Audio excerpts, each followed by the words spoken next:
back again for another little trip down memory lane. Got a fucking cuckoo clock up there? Presenting the beautiful and gorgeous doorway, I guess. What is this? What am I looking at, Jim? You gotta be quicker on the draw than that, bud. This is the Historic American Building Survey, Rhode Island, featured, volume 2. And to tell you what we're looking at here, you may have thought this was a church. You'd be wrong. You'd be real wrong. Look at these lamps. My God, it's amazing. I guess I love lamps. Who would have thought? This is the Newport Casino. That's right. It was built in 1880 for James Gordon Bennett. He was the publisher of the New York Herald. It is the first of many suburban and resort country clubs which were a new feature in the 1880s. This shingle-style commercial structure, particularly significant, this one, is one of 4 buildings that comprise a distinguished commercial street. It began with the Travers Block, which you see here, featured briefly in the last one, and extends through this one, this Newport Casino, probably the best known of the group, a social center for the summer colony. Now, this one was built by McKim, Mead & White, who is a firm whose name pops up all over the place. California to Rhode Island, I guess. And everywhere in between. It does say that during the winter, the bachelor's apartments of the second floor were converted into club rooms. They also changed the window configuration of the facade to a large open veranda and increased the floor space, thereby permitting a billiard room. I find this to be odd that it was designed and then modified less than a year later, and built a bowling alley in it later on in the 1880s. The second floor was built before 1890 and supported by vine-covered colonnade. Surely the vines came later, right? I mean, they don't come with vines on them. It's massive. It is glorious. And no one can seem to make up their mind whether or not this is a classical look or an Italianate look. The difference being Italian driving characteristics entirely from an effort to obtain the stateliness of symmetry, while in the other, the classic style, forget all that. But it's all brick corbels, brick everything, brick walkways, brick balustrades. The entire length of the front of the building is 185.5 feet of brick. You can see the usual acoustic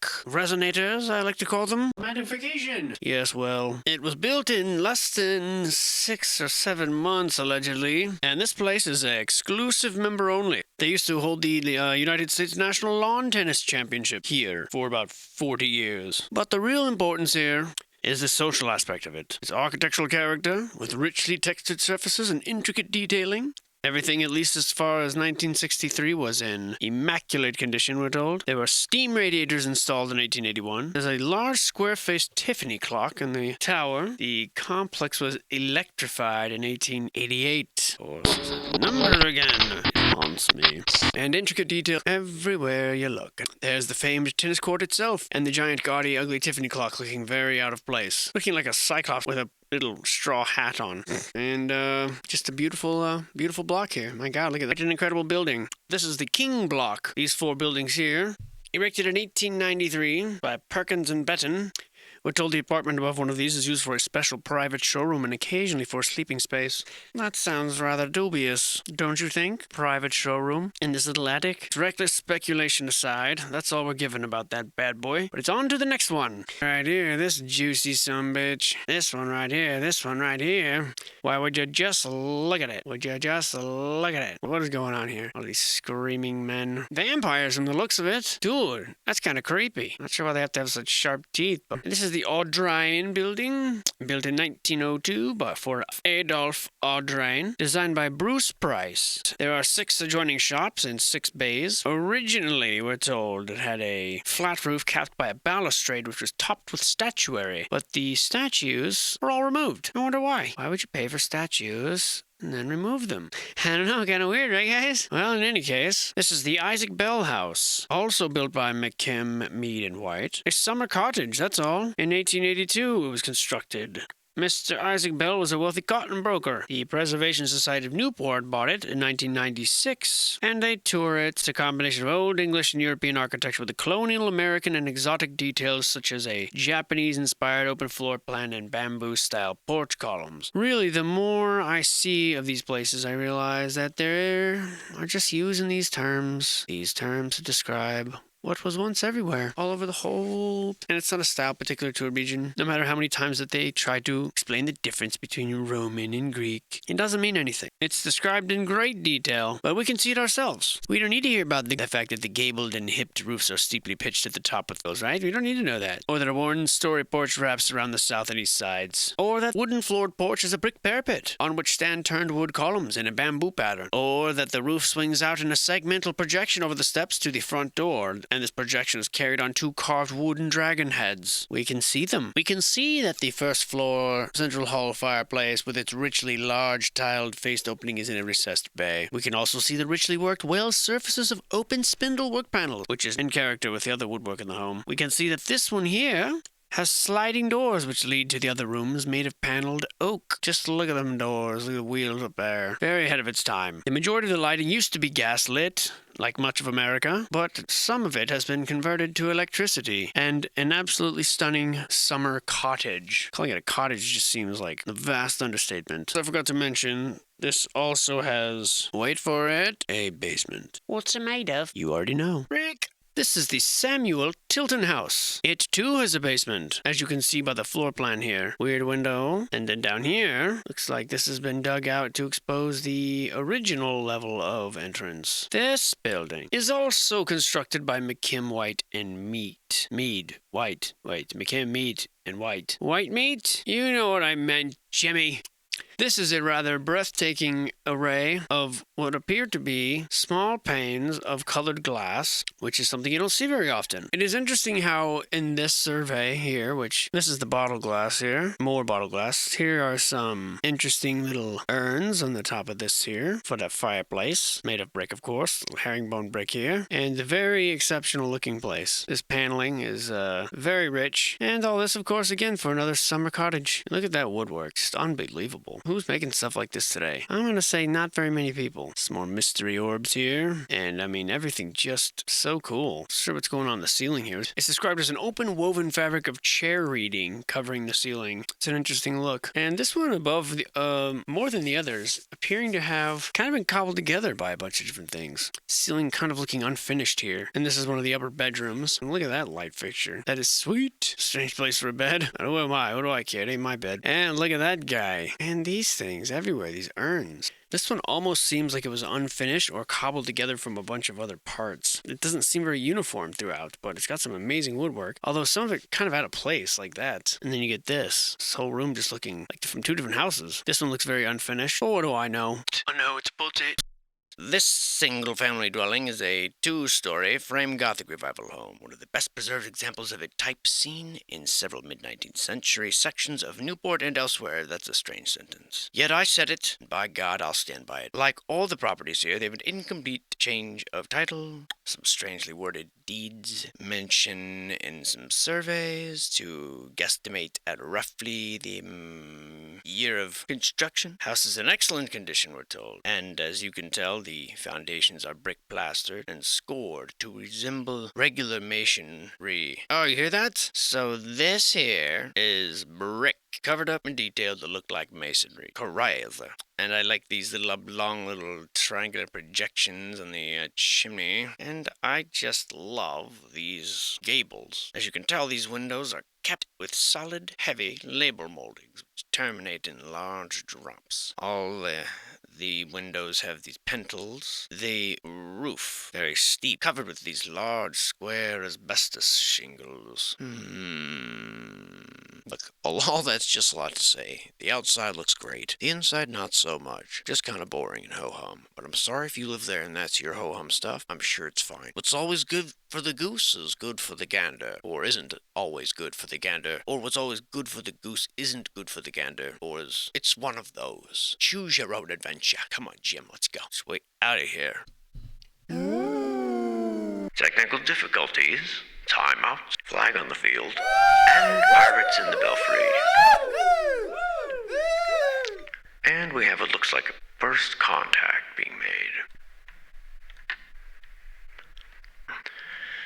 And as you can see, he's a very unhappy fellow. It's a large Italian granite house, an early example of the larger scale of summer houses being erected in Newport from the mid-19th century, an example of the work of the architect Seth Bradford. Sort of starting to seem like they're just figuring out Rhode Island is a thing, and they're allegedly building mansions and vacationing here. Or they're resurrecting these buildings from the ashes and from the mud of former peoples, which is what I often believe. And a lovely home. I mean, the detail, it's exquisite. That is just a lot of care and effort to be made to just, your stair banister. And look at that piece of furniture. What a real gem. I mean, it looks like it's going to last 1,000 years. It looks heavy and dense, and it's so ornamented. It's just craftsmanship. Whoever they were, the craftsmanship back then was unbelievable. Fight me if you don't like what I'm saying, but I prefer that we duke it out in a rousing board game.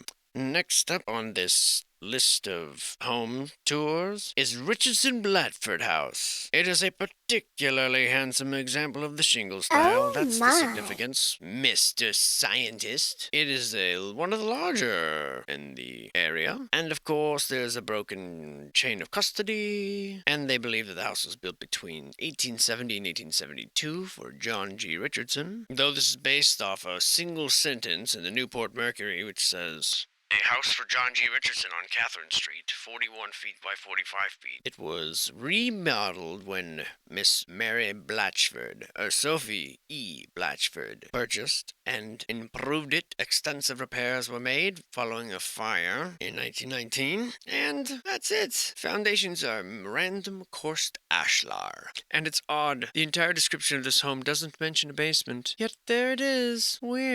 Weird thing to omit, especially when you're including such details, such as, you're going to be so thorough that you write things like, the L-shaped porch across the north front turns around the east side to the main door. The support consists of a rectangular pier faced with an engaged semicircular column. The shingled wall surface with its horizontal pattern continues unbroken from the wall and porch parapet across the surface of the complex columns. The west portion of the front porch has been enclosed. A porch is located in the center of the large third-story gable." You're going to write something like that, but you're going to overlook the fact that there's obviously a basement.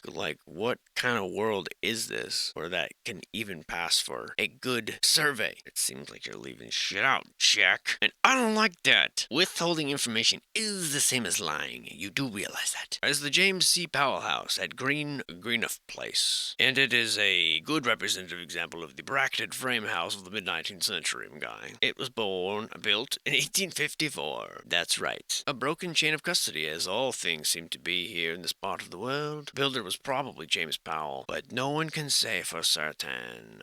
A striking home, really is. The orbs again, definitely something to this. I mean, there are hundreds and hundreds and hundreds that have these. Now we roll out to this brick, very industrial-looking building, but it is actually a residential building. This is the Samuel Whitehorn House. It was built in 1810. Samuel Whitehorn and his brother were merchants until they were not merchants, and instead they were bankrupt and lost their home. Architect unknown. So after selling everything, including 2 pews from a local church, which apparently they owned, they filed for bankruptcy and they got the out of Dodge, I'm presuming. These include the longest chain of custody sometimes, and tax records, which is just so dry. But this is weird. It says his household, Samuel Whitehorn, there's a free white male under age 10, Samuel Whitehorn Jr., I guess. A free white male of 26 and under 45 years age. Such a random gap. Including heads of families, it says. 2 free white females under 10 years age. 3 free white females of 10 and under 16 years age, a free white female of 16 and under 25 years of age, including head of family, free white female of 26 and under 46 age, person engaged in commerce,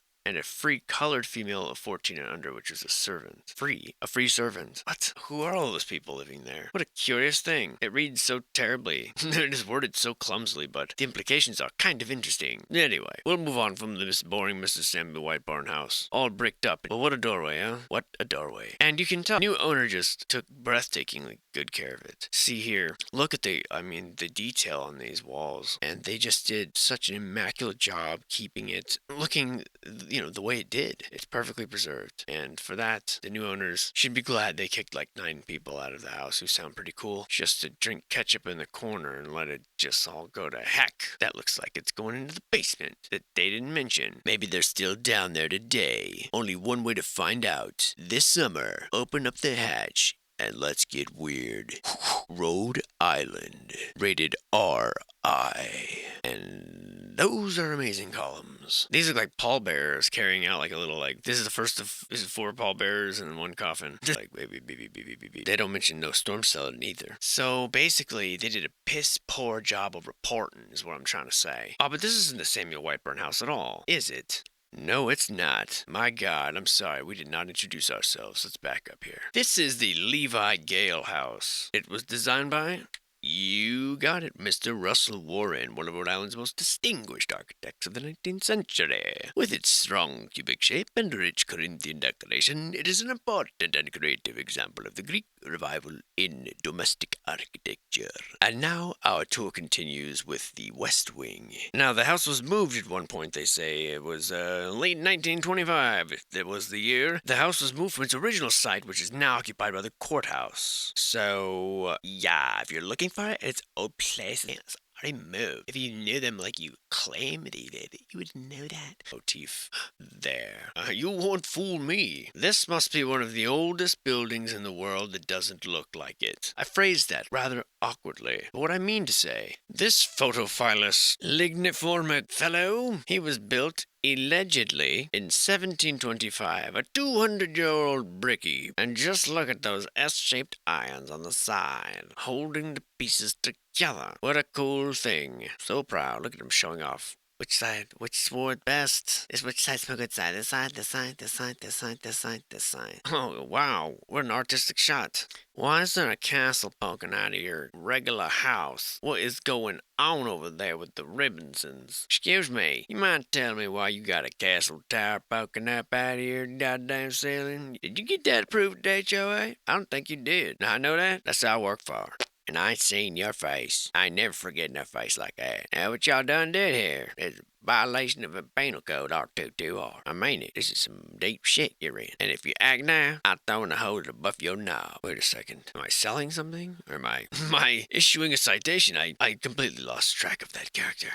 I was distracted by the flanking pilasters and the broken pediment, And look, more of the special urns. A lot of these houses are not really, they don't have much backstory to them, which I don't know if that's normal or if California was just ridiculous. But I mean, there's enough to, this is the Captain John Warren house, for example, built around 1755, they say. Actually, 1736, they say. Well, they give it a 20-year window.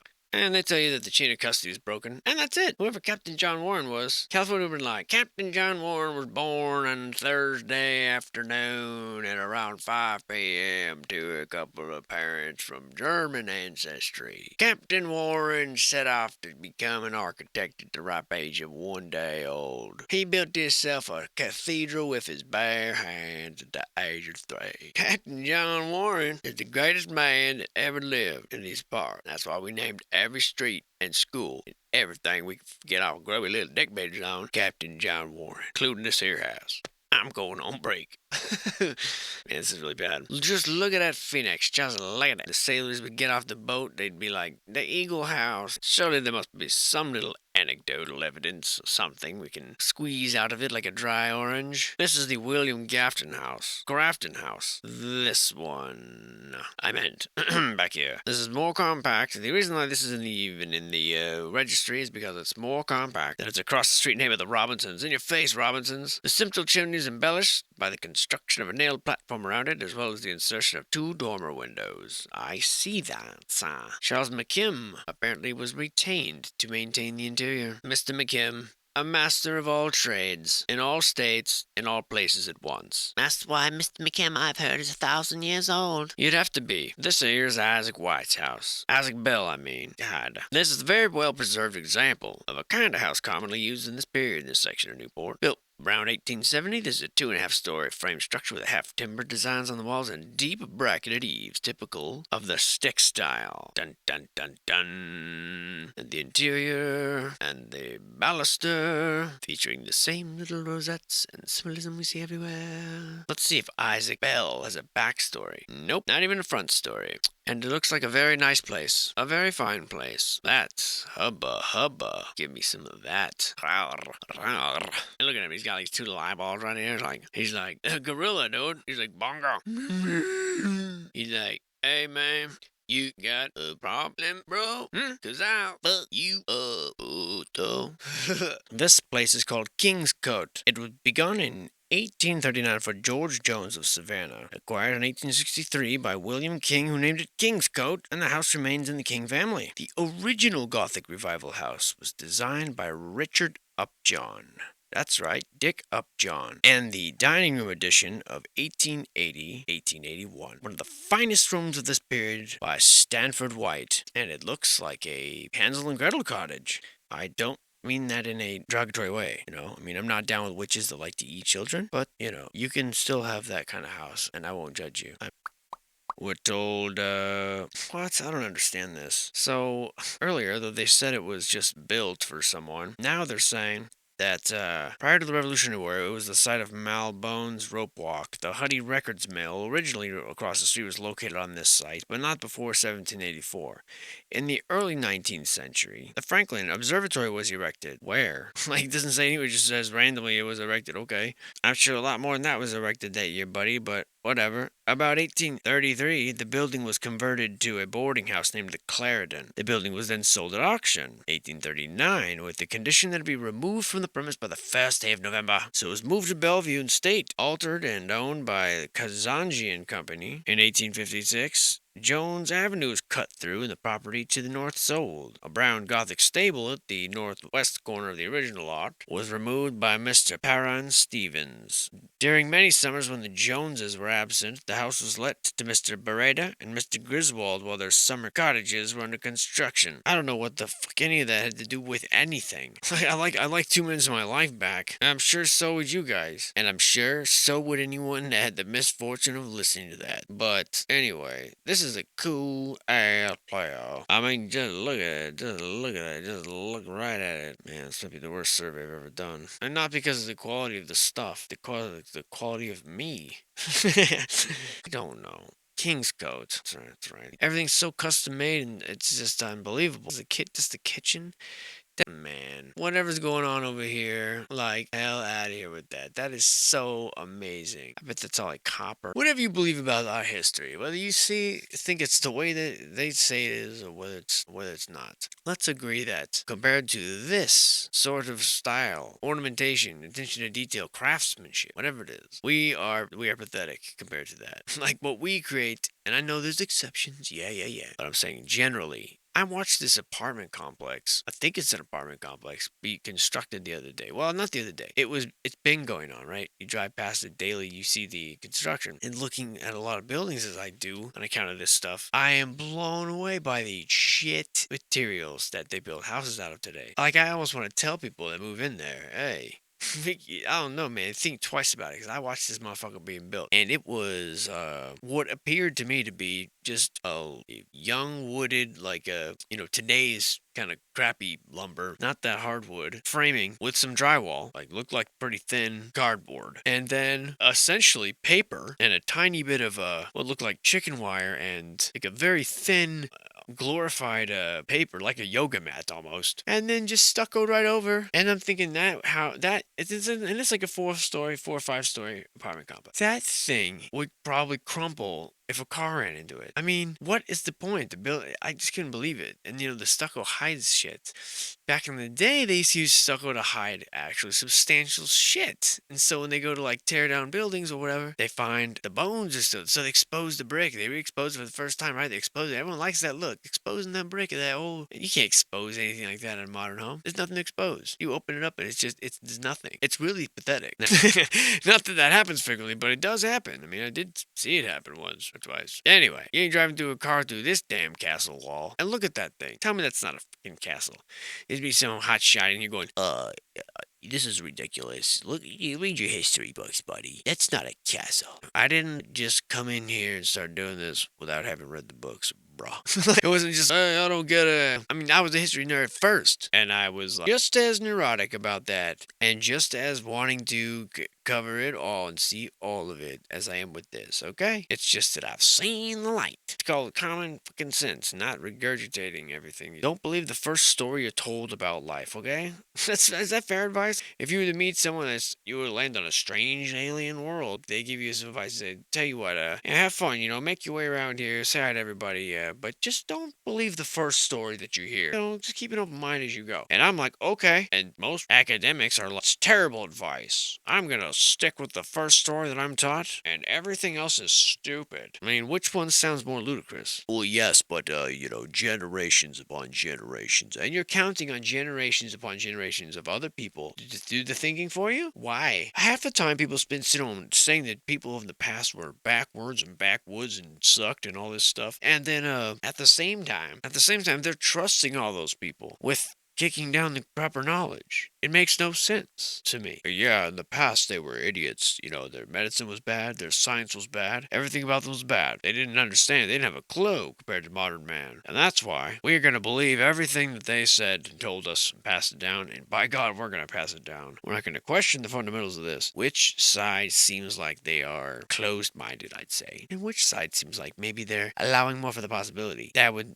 imply the opposite of stupidity. I know half these people are mind fucked and they don't know what the hell's going on anymore. But a lot of it really honestly stems from people just wanting to be liked. Like people just wanting to be liked. I'm afraid to go against this even though it seems on the surface to be pretty bad. But I'm gonna support it because I don't want someone to be mean to me or tell me I'm stupid.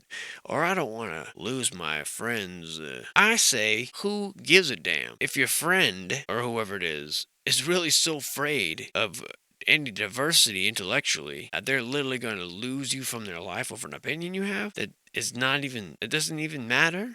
My opinion on what these buildings are shouldn't matter to anyone. No, why should anyone feel any emotion about the way I feel about early 19th century buildings? And I'm gonna stretch that across for everything. But who cares if someone believes that they haven't seen enough proof to determine what they're standing on? Why is that a reason to attack and demean and belittle? How does that change that? First of all, whatever I believe doesn't change anything for anyone, anywhere, especially not anyone else but me. So it seems so ludicrous for people just to be upset by this questioning of like, hey man, don't you want someone to be a little paranoid and have your back a little bit? Don't you want the guard to be like, I don't know man, there's something out there? Don't you not mind it when your guard dog just randomly will like pop off when he hears something? Right? So I'm saying, quit kicking the guard dog. All right? And just look at these. Beautiful. Castle. That's right. I said it. It's a fucking castle, dude. I've seen a castle. I've seen one now. And the foundation looking rather dubious. Yeah. My cursor, damn it. This is Malbone. The J. Prescott Hall, Henry Bedloe House. Yeah, sir. And this boy is,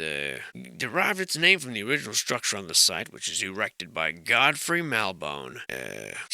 Godfrey Malbone, huh? Like Dick Upjohn? In 1741. According to contemporary accounts, the structures were the largest, most magnificent dwellings in the colonies, built of pink sandstone from Mr. Malbone's plantation in Brooklyn, Connecticut. This house burned in 1766 on the 7th of June. That's right, on 7/6 in 1766. This house burned, but it was rebuilt again several times probably. This shows its 1849 date, where had some Gothic whatchamahallits and hoolywuckets and pediments and all that. Heavy molded framing and segmental pointed doorways and all sorts of special decorative features. Tell me that's not a castle. If you lived there, you'd call it a castle. And you'd be right. Look at this sumbitch inside. My God. I know I teased it a minute ago. This one's almost too jam-packed with shit. It almost looks like they went and stole a bunch of stuff and like just jammed and filled every crevice. Like, it's all mine. It's all here. Like King Tut's tomb or whatever. Boy, it wasn't no pharaoh. They were just stashing a bunch of treasure in his little room. And his was the last room to be sealed. And they were forced to finally, by the explorers, open it. And they're like, oh God, well, look at all this treasure. He must be the pharaoh. He's buried with all this stuff in here. All the other ones didn't have anything in it. You know what I'm saying? Like, man, what seems more likely? That archaeologist was using that room to stash treasure. Oh, man. If that's true, that's just hilarious. I have no reason to believe that's true other than my own mind, but it seems more likely than some club-footed, like whatever, 14-year-old kid that was dead was some magical pharaoh. Seemed like the king's line just died out because he was making weak children for whatever reason. Genetically, whatever. I'm an archaeologist, though. That's funny. That's why they made up the whole curse. It's a curse. Don't open it.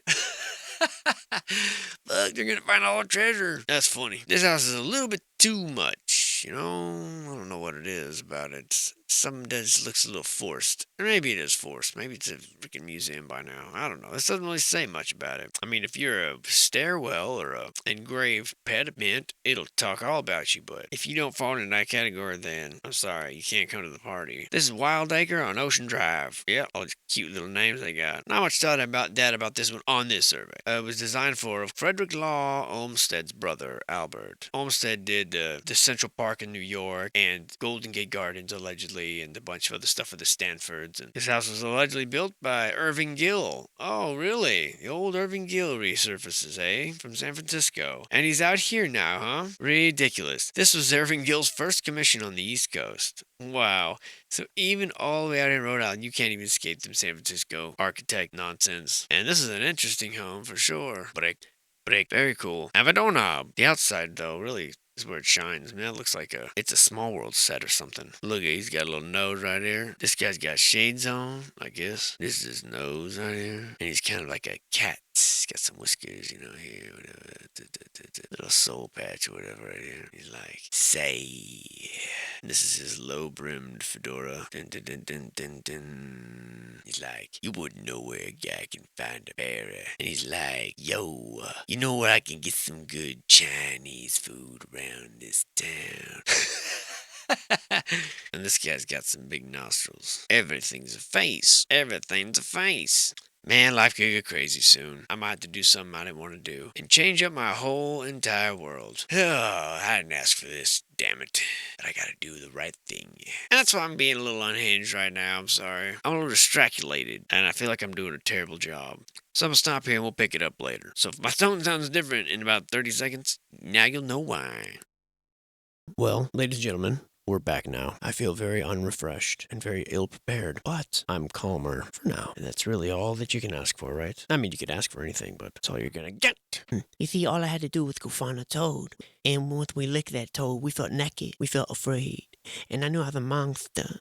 I said, how can my ego be a monster? But it was. And that's how I feel. Much more collected in my thoughts. I'm not going to call it God. I'm not going to call it that. I'm just going to say, y'all need to go meet the toad. We're going to change directions here, folk. We're going to talk about doorknobs. Doorknobs are a type of a handle that's usually used to open and close doors. They're often made of metal and other durable materials, and they can come in a wide variety of shapes, sizes, and styles to suit different design preferences and needs. Now, historically, doorknobs have been around for centuries, and they were originally made of wood and other natural materials. In the 18th century, metal doorknobs began to gain popularity, and by the 19th century, they became a common fixture in many homes and buildings. And the surveys has related to their classic round knobs, lever-style handles, and or decorative designs. They can be made with different finishes, polished brass, brushed nickel, or antique burnished to match the decor of the room. They're functional, they're symbolic, they can be decorative. For example, some cultures believe that ornate doorknobs can bring good luck and prosperity to a home, while others may use doorknobs with intricate designs to symbolize wealth or status. Overall, they are an important part of design and functional building. They can add both practical and aesthetic value to a space. I'll take your questions. This is the Lindengate. It's a historic mansion on the Upper East Side of Manhattan in New York City. It was designed by, you guessed it, Mr. Richard Morris Hunt. It's a prime example of the French Renaissance. Henry was a successful businessman, as you can see, and philanthropist, known for his work in the insurance industry. Ah, yes, so benevolent, and his extensive art collection. He was the president of the Metropolitan Museum of Arts. Some of that art just fell off the truck there, eh, Henry? And he helped to establish the Museum of Fine Arts in Boston. Now, the interesting thing about that is that this house is not in New York City. It's clearly in Rhode Island, so I'm not sure what's going on there. But I do know that wherever it was, it burned down. That's right, in 1973, which is the real shame, because boy is it a beauty. Mixed materials, stone and the usual brick, and very interesting non-antennas. You're right, looks like little tridents to me. And same exact ceiling, octagonal, that we see in California in buildings constructed at this time. And they're prominent businessmen. So what gives? Well, I think you know what I think about that. What do you think about that? Wow, what is that? The world's first popcorn maker. Just look at that. And a very unimpressive mantle. I mean, I've seen better. No telling what this is supposed to be. That's interesting. Is that a lighthouse or a flooded building? Doesn't look like he was expecting to be out in the waters. She's like, you want that straight corn? You better learn how to play dad. Meanwhile, in the corner, the furnace rages out of control. And the Indian chief sits perched on the wall, silently waiting his opportunity. Wowzers. And these are just such cool properties. So much going on. There's little orbs again. I'm on to you, little orbs. We know. We know something. And we're going to learn more. You just wait. This is the Sanford House. Sanford William King Cowell? Something like that. In any case, an early work of the Boston architects Femmer and Emerson. This house is exceptional for its interior decoration in the Pompeian style. I don't know what that means, but it looks exactly like the other houses, so let's just assume it's just, another word for Tartarian or whatever. Pick your word, it doesn't matter. Old World, Second Empire, our forebears. Irregular in shape, the house is excellently adapted for summer. It's a strange thing to say in here. The surrounding open porches further establish the relationship to the sea. Is that so? We'll explain all the open porches in, say, Mississippi, Kentucky, and every other places that wrap around open porches there, nowhere near the ocean, flex nothing, reaching, grabbing at straws, I won't stand for it. Broken chain of title. Yeah. Full disclosure, as usual, my original plan for this property, about to show you, was to have a bit of a, it's so lavish and so ridiculous on the interior that I felt like the whole video I'm just going to be going, oh my god, look at how, and I'm just baked for bad content. I was going to show you these two properties here in some of their luxuriant glory, but when I went to make a song for it, because I do my own stupid songs, the results were not forthcoming. I mean, I didn't have it, man. The creative juices weren't flowing. Well, actually, you know what? Full disclosure, I did say, okay, I'll play for you what I got, and you can be embarrassed for me. Maybe that'll show you how whack I really am. So before you're enjoying the trash I'm about to play for you, and against better counsel that I would be receiving, were there anyone here to give me counsel. But there isn't, and so I won't. And they can't. And even if they were, and I was, I wouldn't listen. Because I'm independent. I do what I want. This is the Edwin. How do you say it? Museum. Edward Berwind. It's owned by the Preservation Society. God bless Donald Trump. Iced tea and variety. This is a ridiculously sized home. The Elms, it's called. I quote here from the article from the Stanhope Scrapbook, Newport Herald. Yesterday morning, the Elms, the new summer home of Mr. and Mrs. Edwin J. Berwind, on Bellevue Avenue, which is justly considered by those who have been within its walls to be the handsomest private dwelling in America. In America.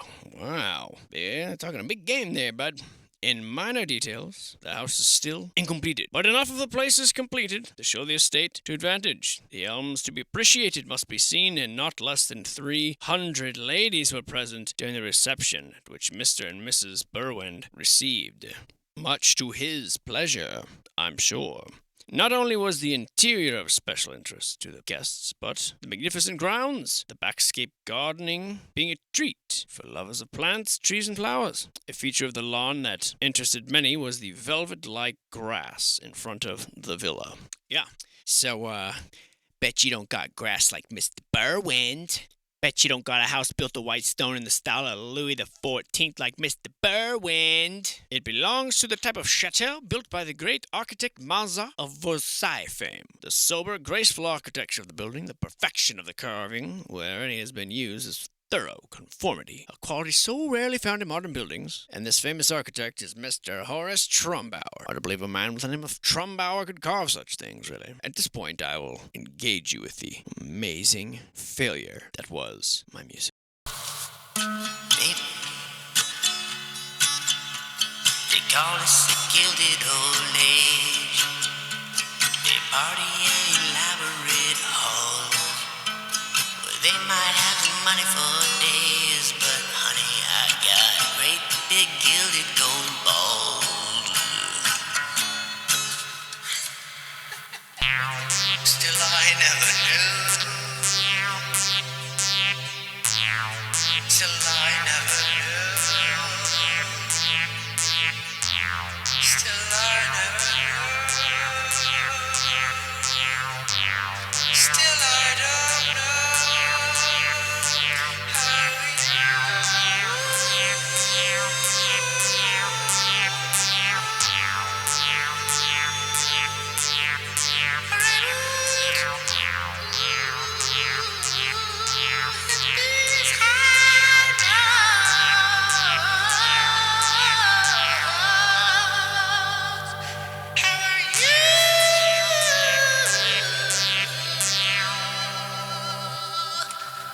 How are you able to hit those notes, WhisperJack? That's the fuck they want to know. 'Cause I've got great big gilded gold balls, just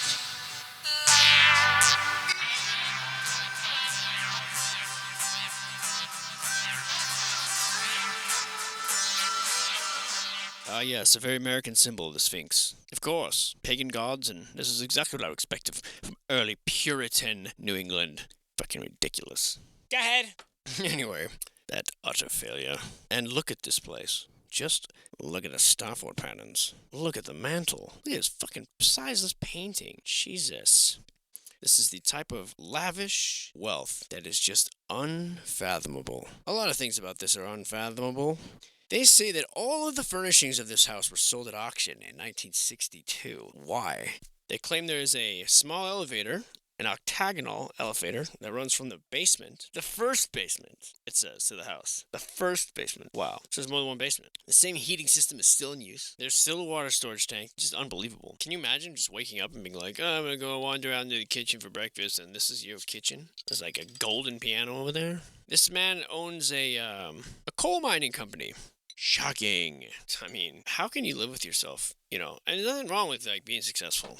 But how can you, I really don't know. I'm not trying to call these people out, but how do you look at something like this and think that it's exceptional, it's standing, yeah. But then one day come to the realization like, wow, you know, if I sold that, I could feed like hundreds of people, or at least change a few people's life drastically forever. Nope, not gonna do it. Gonna hold on to it till we die. And even then, we're gonna donate it to some fucking school that already has limitless funding. Some snobby school that's like even more expensive to attend. The amount of money and stuff that these schools have gotten, my God, it feels like they should just charge nothing for tuition. Oh, then it wouldn't be a good business. Are universities supposed to be business? You mean our business is supposed to be a university? And just absolutely ridiculous. Every room. Oh my God, the hallway. I don't know how you do it. I really don't. And that one wasn't even the worst. Brace yourselves. This is the most opulent house I have ever seen in my life. This is the Vanderbilt Mansion. I'm sure it's world famous. It has 70 rooms. Richard Morris Hunt apparently built this in just a couple of years, though. I'll take extremely unbelievable for $200. 2 years to make this.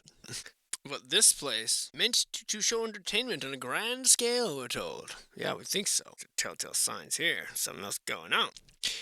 But who has the time to make things like this in 2 years? This house is ridiculous.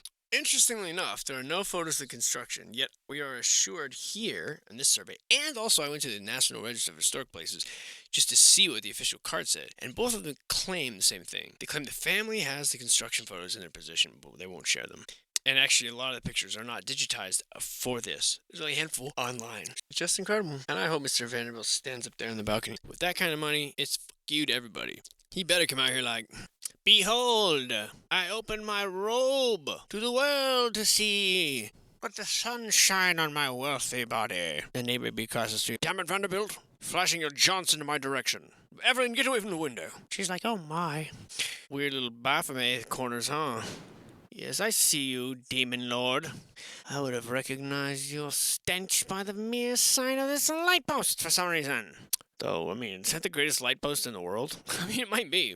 No one sings his praises. This wizard cup, on the other hand, is very surprised to find himself as a cup. He's like, oh fuck, I remember to turn the oven off. Look at that light. Jesus. Unbelievable. What do you even do with a place like that? Well, what you do is you find it, and then you take all the good shit you can possibly find and move it into it, and pay everybody in the world to... I mean, look at this fucking thing. We are assured in the National Heritage that The ornamentation is perfectly subtle. Well, how about that? And now you see why I was just going to play a song, because what can you say? What more can you say? Other than that these people have no reason to be this wealthy. None. Oh, is this my bed? No, this is Jennifer's. This is where you'll be sleeping, Jennifer. Is that a massage table? Sure, if by massage you mean billiard. I mean, they can't even just have a regular chain for the damn thing. Every like third link's got some flair on it. Oh, it'd be like, you didn't notice the chain I had. Look at this little guy. He's like a good little boy. Little three-eyed little puppy dog. And behind the scenes, aka upwards in the... Whoa. A whole row of cast iron countertop. That's crazy. Ah, not so pretty up here, are you? Looks like you couldn't spring for the attic remodel you wanted, did you? You left it all shitty. You had exposed. The Vanderbilts are frauds. They can't afford a nice attic. Pass it on. Look at these, but perfectly brick. Brick. And on that note, feeling better about myself than my attic might be better than theirs. Indeed, it is one area that I claim to have expertise over, Mr. Vanderbilt. My attic, better than your attic. Anyway, that's overwhelming. So I will see you